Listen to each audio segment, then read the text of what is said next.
Okay, I've pretty much grown up and worked overseas most of my life. A lot in the Middle East and the Far East. Culturally, it's extremely different,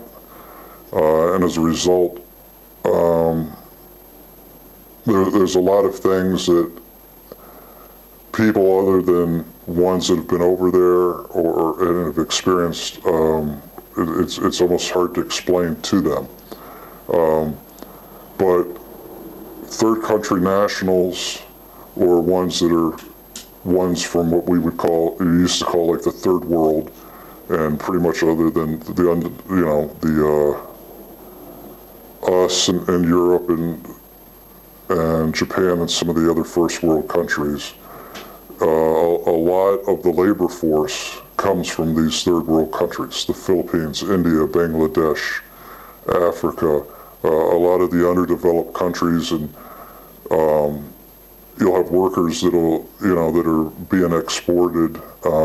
willfully, going over because they'll go over to work for wages that nobody here in the States would even dream of doing, but because of how bad their prospect is at finding a job back at in their home country, and they'll sit and they'll work, and pretty much, it'll vary, but there'll be a lot of workers that'll send 100% or 95% of all the income that they work for that month will be sent back home to take care of their relatives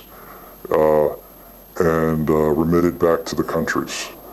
As far as a lot of the unskilled as well as some of the skilled labor that's being used in for a lot of these contracts in Afghanistan, in Africa and Iraq, a lot of it's local hires, local country nationals, and then the other part is third country nationals, and which constitute the vast majority, maybe 70–80% of the workforce, just because of how cheap they are for labor. The vast majority have never heard of the Defense Space Act, and while there are some that are probably being treated fairly, the vast majority are never informed of anything other than if they get hurt,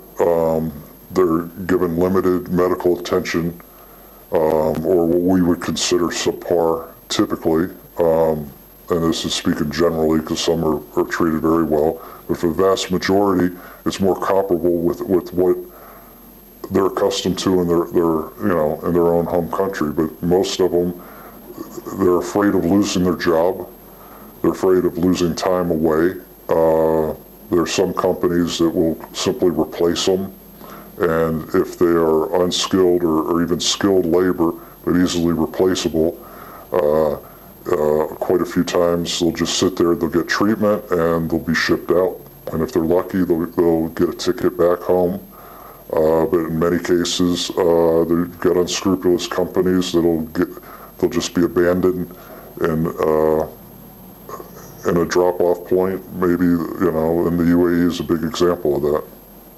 You'll meet a lot of people that are working at jobs well below their level of education, of what we would consider. And not just here, and now with times being hard, it's just, I don't know too many other places where you'd find an ophthalmologist by trade from the Philippines that would gladly working as a waitress so that she could make $400 a month. And that was more appealing to work as a waitress because she couldn't make $400 a month back in the Philippines, even though she's a trained ophthalmologist and licensed ophthalmologist. Anyone who's been over there and you start talking to quite a few of them,